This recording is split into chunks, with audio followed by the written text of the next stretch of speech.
MDB e PL largam na frente na disputa pelo Senado em 2026, em um cenário marcado pelo embate entre o governo do presidente Lula e o chamado bolsonarismo, pela correlação das forças na Casa Alta. Um levantamento foi feito pelo jornal Estado de São Paulo, com base em pesquisas eleitorais nos estados e também no Distrito Federal, aponta candidatos favoritos para 32 das 54 vagas que estarão em disputa neste ano. O MDB lidera o número de nomes bem posicionados, com 8 pré-candidatos à frente nas sondagens, em sua maioria aliados do governo no Nordeste, o que pode reforçar a base governista no Senado a partir de 2027. O PL aparece em seguida, com pelo menos 6 candidatos competitivos, apostando na estratégia do ex-presidente Jair Bolsonaro de buscar maioria no Senado para eleger o presidente da casa e também pautar temas importantes, principalmente aqueles que têm alguma relação com o Poder Judiciário. Apesar do avanço de siglas de direita e de centro-direita, o cenário ainda é incerto em cerca de 40% das vagas, com disputas em aberto em estados estratégicos como São Paulo, Minas Gerais e Rio Grande do Sul. Analistas têm avaliado que a tendência é de um Senado mais conservador, mas sem uma maioria que tenha alguma relação com o ex-presidente Jair Bolsonaro, em razão do peso das alianças regionais e também de parlamentares com um perfil mais pragmático. Começar essa com o Alan Gani, as discussões sobre a necessidade, as discussões que acontecem no âmbito da oposição, a necessidade de aumentar o número de cadeiras de senadores liberais conservadores. Esse é o grande desafio. Dá para apostar que o objetivo tem a ver somente com, possíveis reformas no Poder Judiciário, ou vai muito além disso?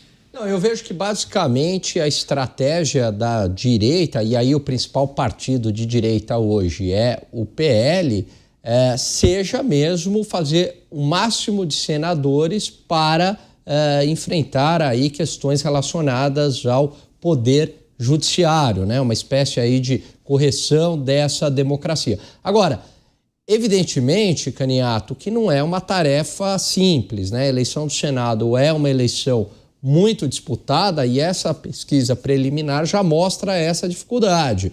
Porque, embora o PL, de fato, seja um partido e com senadores, com políticos bastante competitivos, ele por si só não vai formar a maioria. E aí, se tem lá senadores do MDB ou do PSD, partidos identificados mais como o tal do centrão, a gente sabe que esse pessoal não gosta de comprar algumas brigas incômodas. Não vai comprar uma briga com o Poder Judiciário de maneira alguma. Vai compor, vai agir de acordo com a lógica fisiológica. Então, é um desafio muito grande, é uma ambição muito grande do PL. Agora, é um objetivo que faz sentido dado toda a realidade que a gente observa no país hoje. Pois é, o Gani mencionou o MDB e o PSD, que são partidos clássicos aí do Centrão, muitas vezes ficam com o pé em cada canoa, mas há exceções, delegado Palumbo? Há exceções, Deixa eu passar para o Mota, depois o delegado Palumbo falar com a gente. Você, Mota, a disputa pelo Senado em destaque, quais são os aspectos importantes dessa análise que a gente precisa fazer? Eu acho que o que a gente vai ver mais uma vez é uma eleição que lembra muito um plebiscito, uma escolha entre duas visões do mundo, entre quem acredita que o Estado resolve todos os problemas, que bom mesmo é ter uma bolsa isso ou bolsa aquilo, e quem acha que cada um tem que lutar e melhorar a sua vida e que o governo atrapalha mais do que ajuda. Essas duas visões do mundo estão, de novo, em pauta. Agora, essa história de eleger muitos senadores e depois pautar impeachment sempre me lembra aquela história do treinador com o time dele, dizendo para um, olha, você pega a bola e para o outro, você dribla, passa para o outro, chuta para o outro cabeceia e faz gol. E aí perguntaram ao treinador, você já combinou isso com o time adversário? Eu acho que o que a gente aprendeu nos últimos tempos é que as decepções da política são muitas. A história recente do Brasil está cheia de esperanças frustradas.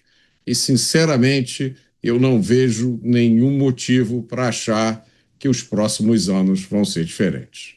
Você, delegado Palumbo, sabe como a banda toca em Brasília? Como observa esse movimento da oposição de buscar as estratégias para aumentar o número de cadeiras com os conservadores nesse ano, nas eleições desse ano? 2/3 do Senado serão renovados, delegado Palumbo. Candidato, muita gente vai se declarar como conservador, como corajoso, mas quando senta na cadeira, aí muda o discurso. Aí se debandia para o lado A, B ou C, aonde é melhor para eles e não para o Brasil.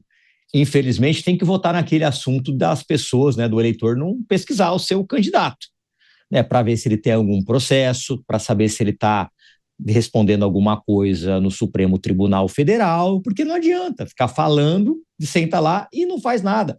E isso aconteceu em 2022, quando muita gente começou a falar, agora nós temos um Congresso extremamente conservador e direita e as coisas vão mudar. E eu falei isso no programa Pânico. Eu era vereador, eu não tinha nem assumido o cargo de deputado. Falei, não se iludam, as pessoas sentam na cadeira e aí eu não sei que poder que tem essa cadeira, porque nós viemos do pó e vamos voltar para lá, não vamos levar nada dessa vida, que eles começam a mudar. Aí eles se esquecem daqueles que ajudaram a o eleger. Quantas traições o Bolsonaro teve de gente que se elegeu nas costas dele, que usou o nome dele, que depois sentou na cadeira e mudou completamente o discurso.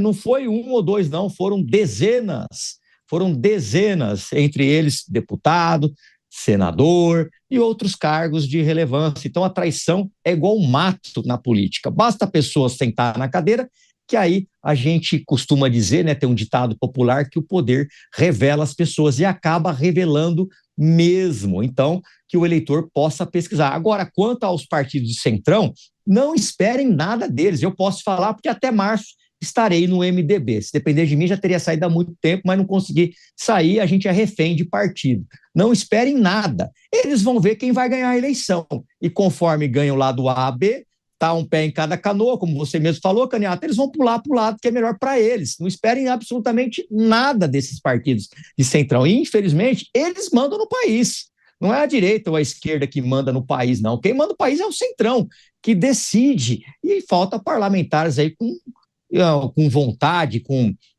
atitude, poderia dizer assim, né, de dizer, falar e cumprir o que fala. Não adianta só ficar falando, discursando em rede social e depois fazer outra coisa. Agora, esses partidos de centrão, eles vão se posicionar de acordo com o próximo presidente da República. Se o próximo presidente da República for um homem ou uma mulher de direita, aí eu espero tudo deles. Espero até que se assine pedidos de impeachment de ministro. Agora, se for o atual presidente que porventura ganha uma reeleição, não esperem nada, não vai ter absolutamente nada. Então fica aqui um alerta, né, para o eleitor, para pesquisar, independente de partido, os políticos são obrigados a estarem em partido. E tem muita gente, eu posso dizer isso porque eu vejo, muito parlamentar que está no PL, mas que está ao lado do governo atual.